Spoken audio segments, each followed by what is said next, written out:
Converted man here.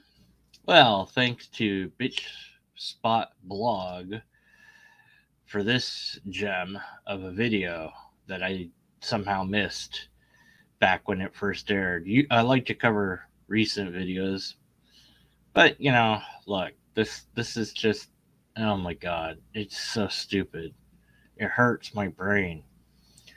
So this was a year ago that this video aired, but it's worth covering because it's just so broken and stupid that I need to talk about it because I'm angry. I'm angry at this video. Oh yeah, not Bitch Spot's blog's video, the original video. Just to clarify, this thing, Apologetics Squared. The name of the video, Christianity is popular, therefore it's true. All right, so starting out great already with the appeal to popularity fallacy. This is like the stupidest thing you could say, that something being popular makes it true. No, that's not how things work, you moron. Yeah, I'm gonna be calling him a moron throughout. Now, look, the fact that he's a moron doesn't negate the ability that he might have to present a valid and sound argument. He doesn't have a valid and sound argument, and he's a moron. So it's a double win. But my ad hominem of him has nothing to do with his bad broken ass argument. It's just Anyways, all right. I'm gonna be playing some of this video. Probably won't get through the whole of it because it's just so broken and stupid. And yeah, but yeah, let's I'll play it and we'll suffer through it. Yeah. Hello. A standard defense of the Christian faith will involve defending two propositions. 1. God exists. 2. If God exists, then Christianity is true.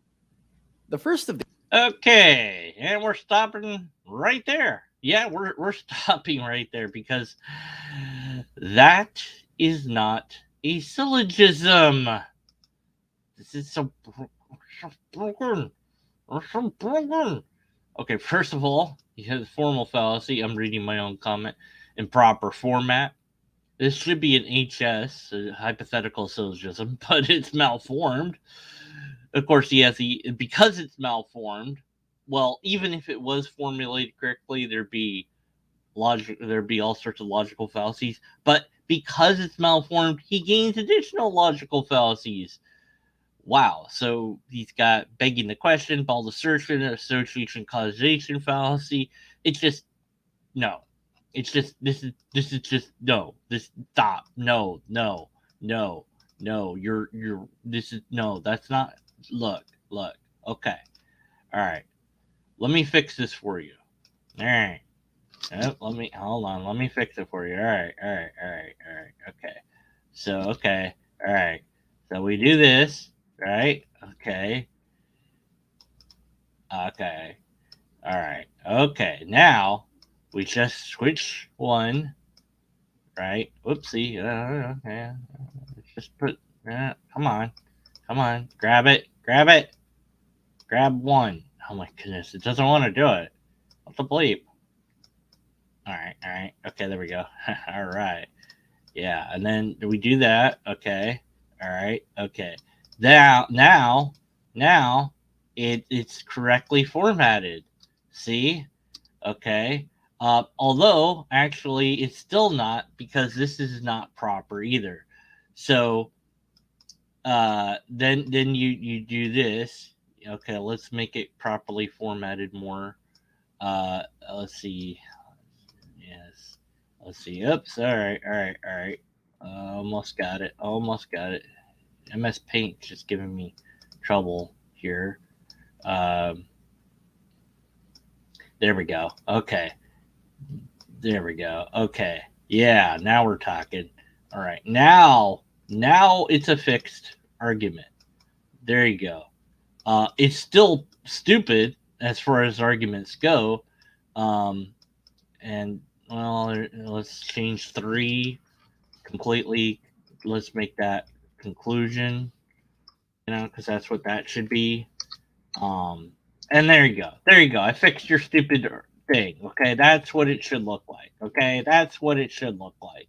Okay, that's not what you have. You have uh, the look how broken it is. Look how much fixing I had to do.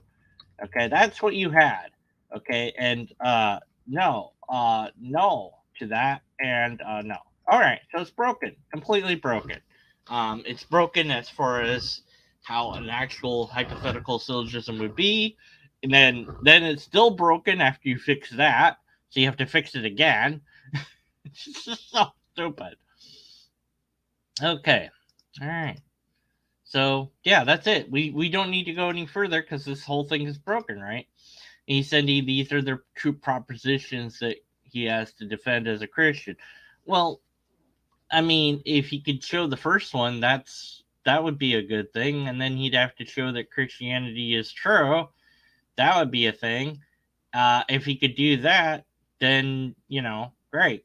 But this is incoherent. Like, just no. You have to. If Christianity is true, then Christianity is true. That's really all you have to say. But broken argument's broken. Let's keep going. These is supported with cosmological, ontological, teleological, axiological, and many other different arguments. Yeah. Okay, so BitchBot already pointed out that all those arguments are also broken. Which I agree with. All those arguments are broken in many different ways, logically speaking. But that would make God existing a conclusion, not a premise. Or it would be your second premise. Jeez, so broken. Anyways, whatever. The second proposition here is defended with the resurrection argument, which is also broken and full of problems. But whatever. That resurrection argument looks a little lonely. In this video, we're going to give it a friend, the hiddenness argument. Now we're going to get stupid. Hold on to your seats. It gets dumb, people. Yes, he's using divine hiddenness as an argument for his version of God. It really is that dumb. Oh yeah, here we go. But before we can give this argument for Christianity, we need to look at an argument against theism, the argument from divine hiddenness. A skeptic could say, look, if theism is true, then there is an infinitely loving God. Well, no, I don't know why a skeptic would say that, because, hey, look, I'm an actual skeptic. And again, with the fedora, really, that means overdone. Really, seriously, stop. Anyway, so here's a real skeptic. If theism is true, which one? Depends on which theism. I don't know which one you're talking about. Could be any of them, right? So I wouldn't say that there's a loving God, because not all theisms have the idea of a loving God. Some have gods, multiple gods. So what about those? So I wouldn't say this, because I'm not making the claim about what God is. That's what the theist does. So a skeptic wouldn't say this, making this a straw man.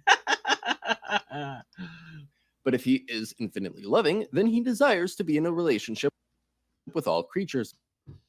Well, I mean, I don't know if I don't know what being all loving would be. Having a desire to, I don't know, maybe, possibly, but then you'd also have to add on to that, which is missing from your list, that not only does this God care about creatures, but also that it can do something about that. So it has to have abilities that allow it to indicate that it cares about creatures. So it might be a caring God that doesn't have the ability to demonstrate that it's a caring God. So see how broken this straw man is? Just, yeah, anyways. Including me. And I am completely open to that. I would love to be in a relationship with the supremely good creator of the universe. Well, I don't know. Depends what it is. Again, this is assuming a whole lot that a skeptic wouldn't actually assume, because I'm not the one making the claim about God. That's you guys. That's you in this video. You're the one making these claims, not an actual skeptic. But I can't do that because I don't believe in God. This is a situation God could easily remedy if he just revealed himself to me, so why hasn't he? This is an interesting argument. Now, the problem this argument poses for theists is not that it's completely inexplicable why God is hidden from some individuals. Well, it's God is hidden from everyone. It's not. If it is a thing at all, there's no way to verify God at all, not even a little. You have your bad, broken arguments, which only convince people that already believe in God, but you don't have anything else. So, whatever. Okay. The main concern is that once a theist does include an explanation in their worldview, that worldview gets more complex than theism on its own. Yeah, well, maybe God should just reveal itself and settle the matter for everybody. Like, hey, I'm God. Here's who I am. Here's how I work. Here is everything you need to know about me. That it seemed really, really simple for God to do that. No, okay, so it has to be more complicated than that. Yeah, well, all right. So it's more complicated. That's a you problem. And hypotheses that are more complex are intrinsically less probable and therefore need more evidence. No. More complexity doesn't make it less probable. Um, you need the same amount of. Extraordinary claims require extraordinary evidence. That phrase, yes, but you need evidence at all. You don't even have evidence. It's not that you need more evidence. You need evidence, and you don't have it. That's the problem. It doesn't matter how complicated it is. In fact, the truth of the matter tends to be more complicated than these simple explanations. How did the universe come about? God did it. Well, how does science say the universe came about? We don't really know, but we do know X, Y, and Z. How do we know that? Here's how. It's very complicated, blah, blah, blah. All this like complicated math and stuff you have to understand that stuff. Okay, but being more complicated doesn't mean you need more evidence. It just means you still need evidence. Now, it's so stupid.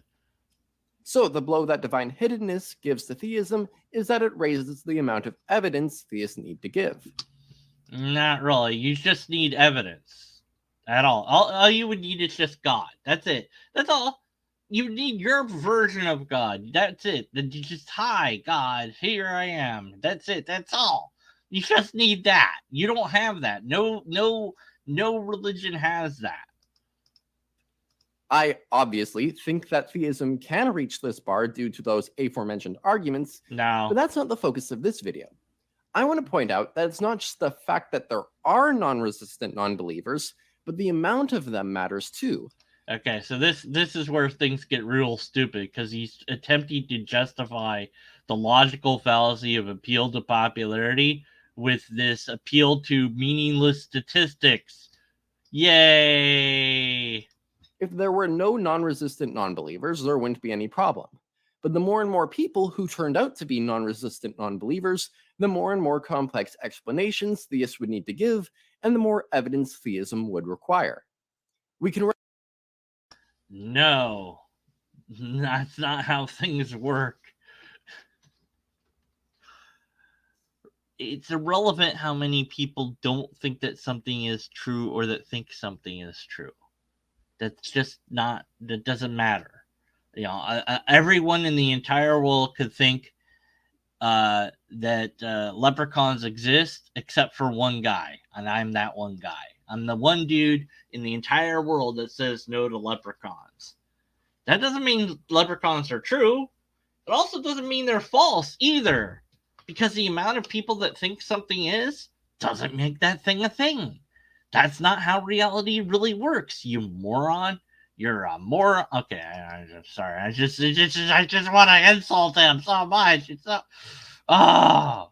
Represent this correlation graphically, but this isn't composed of any hard numbers. Oh yeah, correlation doesn't equal causation, you moronic idiot. Anything.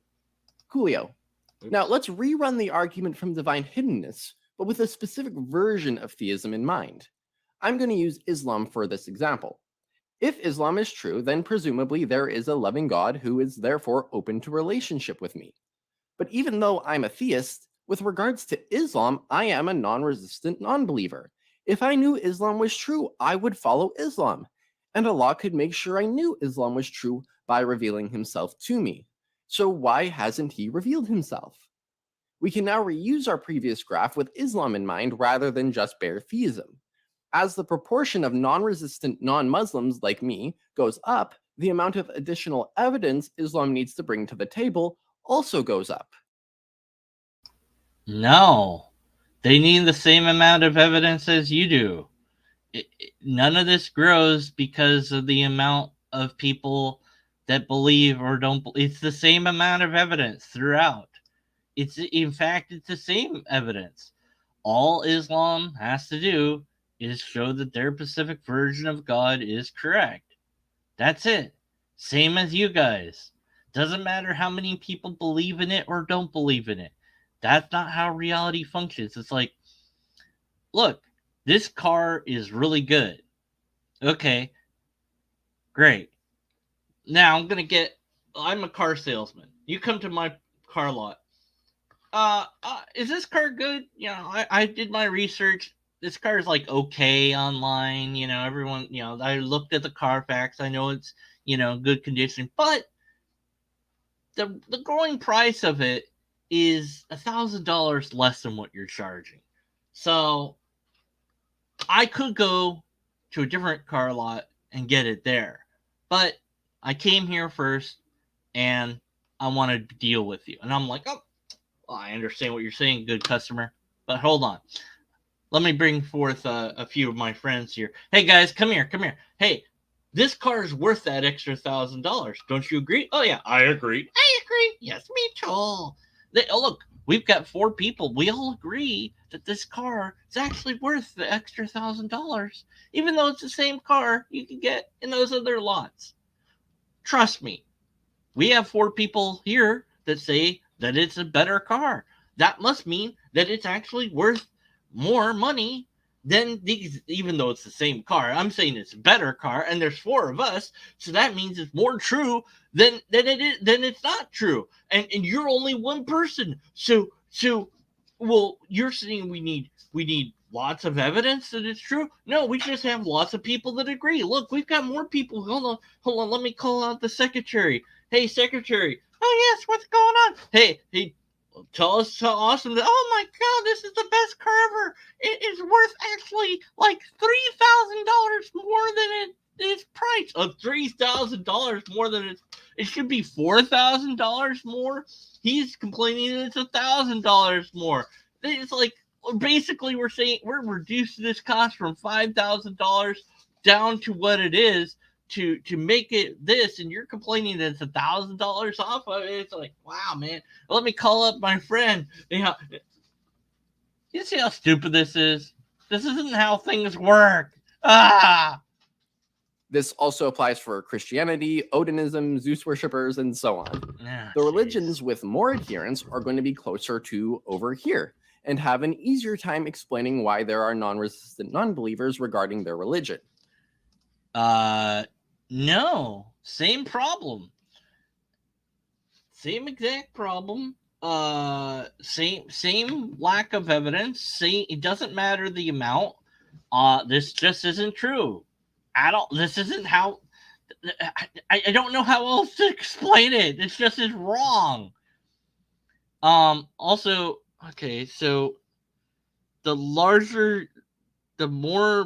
So back before Jesus came around, right? That would mean, well, there was no Christianity because there wasn't a Jesus yet. So Christianity was at 0 believers before Jesus was born, right? that means that Christianity wasn't true at all at that moment, right? And then when Jesus was born, then you had one person that believed in Jesus, which was Mary, and then you had Joseph, who didn't necessarily, like, I don't know if he, like, in some versions he was told about Jesus, like in others he's not. I don't know. So did he get the revelation that this is really God, or did he have to believe that his wife was telling him the truth? I don't know. Anyways, so then like you have like very few people, so then you need a lot of evidence. And Mary only had the angel that told her. Shouldn't she have had like 1,000 angels tell her then, if this was correct? And then like as Christianity gained more followers slowly throughout time, it became more true, and they had less evidence that they had to provide for it. That oh man, Scientology started out really not being true, but then it became more true as more people signed up for it. It's brilliant. Yeah, sure. The more people that buy my book, the more people will get closer to achieving the cosmic enlightenment that is promised in the Lobsters. The third edition hasn't been written yet, but trust me, totally legit. And the religions with fewer adherents are going to be over here and have a harder time explaining why there are so many non-resistant non-believers with regards to their religion. So religions with more adherents, all else being equal, should be believed rather than religions with fewer adherents. No, no, no. That's not how things work. Well, look how many people believe it. I don't know. So let's go back, you know, back a few thousand years. Hey, man, the world's flat. Oh yeah, totally flat. The more people that believe it, then you should believe it because like a lot of people believe it.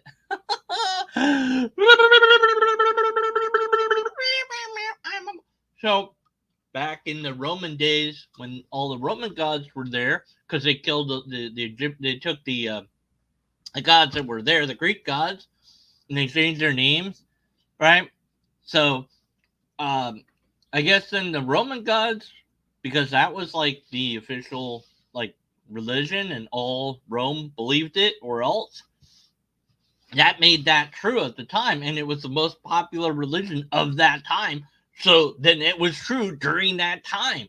But as less people believed in it because like they got killed off and stuff happened or whatever, then like um then it became less true over time, and then like and so that's how that works, because the more people that believe something, then the more people, then it's more plausibly true, because that's how things work now. Here's another way to explain my argument. It's not even an argument. I'm sorry, I'm eating a cookie. That's how. What? God. Cookie. Alright, it's not even an argument. Because what you presented there, I don't know how to explain it's not even an argument. But it's just, it's not. It's nothing. You presented a logical fallacy and called it an argument. Imagine that God exists and some religion, which we'll call religion X, is true.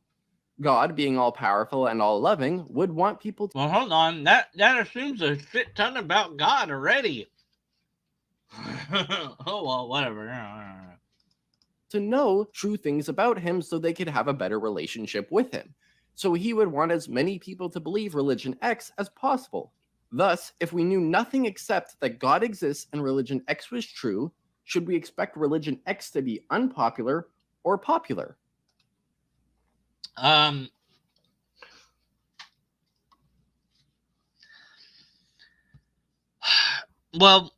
okay.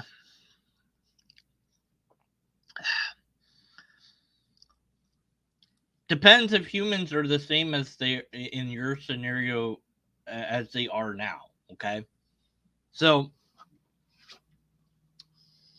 If God revealed itself all the time to all of humanity simultaneously and was accessible to us all the time, that we could say, hey, God, what's going on? We could talk to God and have a conversation with God anytime we wanted. We could look up to the right, and there God would be, like, I don't know, symbolized as a floating orb or something. Not that I might be writing a book like this or anything like that, but I'm just saying, just for an example, that God's like a floating orb that you can see whenever you want and that you could talk to. There would still be, if we have the same sort of humanity that we do today in this other scenario, there would still be people who thought that God wasn't actually God. They would think it's a government conspiracy, it's a hallucination, it's a test from the real actual God, it's aliens. You'd have people that have those beliefs, and those would probably be fringe beliefs, but those fringe beliefs would exist. They'd be out there. And you say, well, the majority of people think that it's really God, so obviously it's really God. Well, no, not obviously. That God would need to demonstrate that it's actually God. And, well, I would think that it would think of some way to do that. But if it didn't want to just magically alter the mind of somebody, there would still be people that no matter how much evidence or whatever God brought to the table, that those people would be like, no, that's part of the government conspiracy. No, that's part of the aliens. That's part of the test from the real God. They could find a way to not believe the evidence, even when being shown the evidence, because cognitive dissonance is a hell of a thing. Now, you might say, well, but God has all the power available. Couldn't it figure out some way to do it without altering their mind? I don't know. Maybe. I don't know.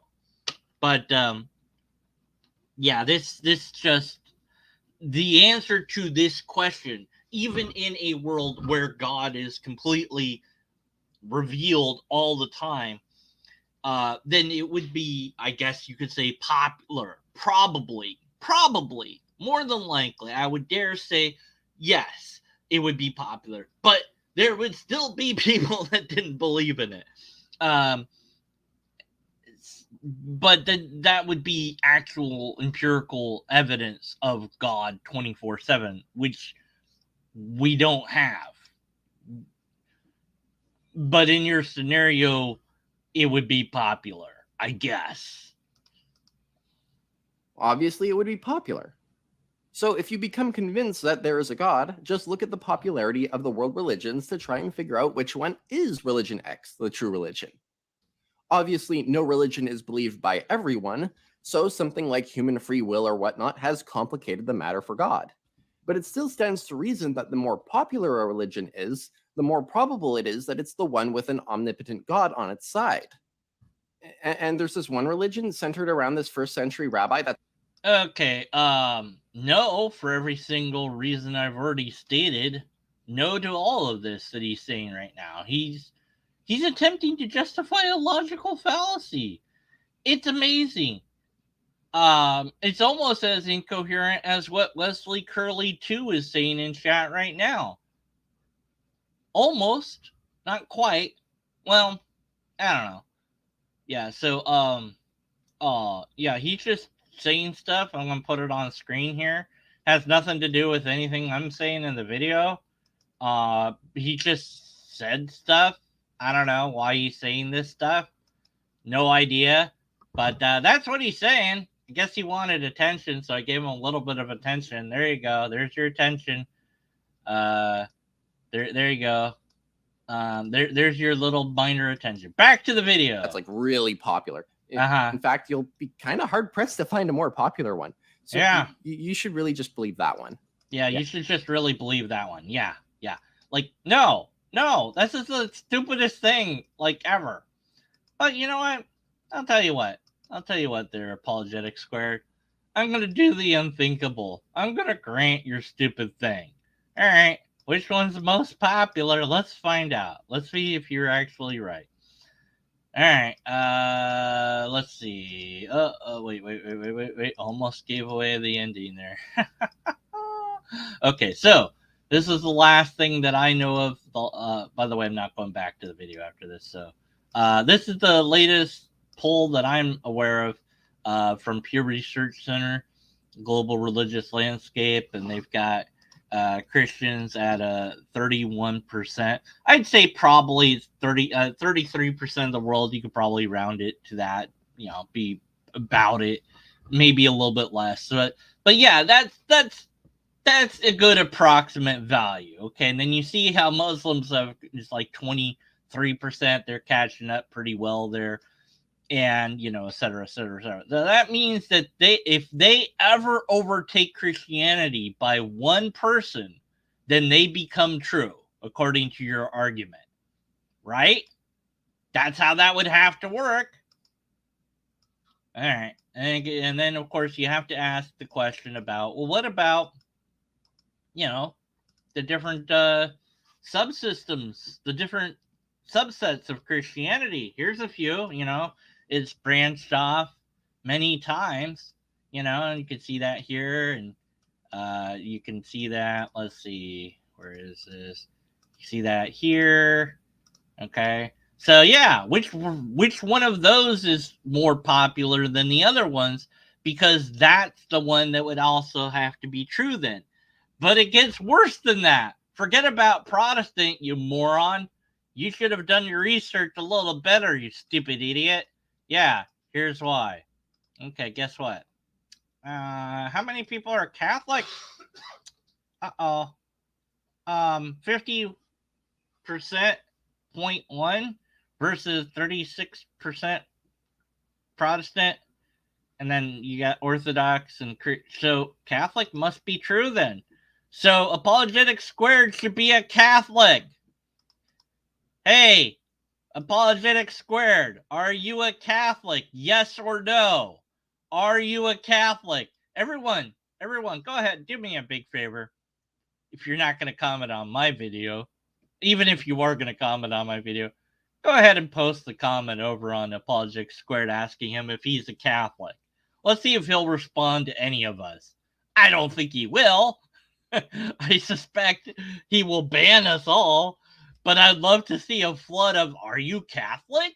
Because according to his stupid non-argument, he should be Catholic. That's the one that's actually true because more people are Catholic than Protestant. And he can't say, well, it doesn't matter. No, he can't say that. It's more popular. You should just believe in Catholicism, you moronic, idiotic square. All right. That's all I've got for you. That's it. There's no more to see here, people.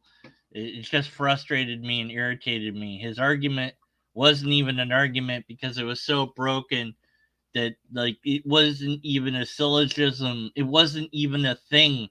Like it's just so there's no like you saw what I did to try to fix it, right? So yeah. Anyways, so that's 100% proof that God is dumb. You might be asking now, deconverted man, wait a minute. At no point in your entire video did you actually prove that God was dumb. And to that I say, good point. But I called my video that anyways. And I did that. So, yeah,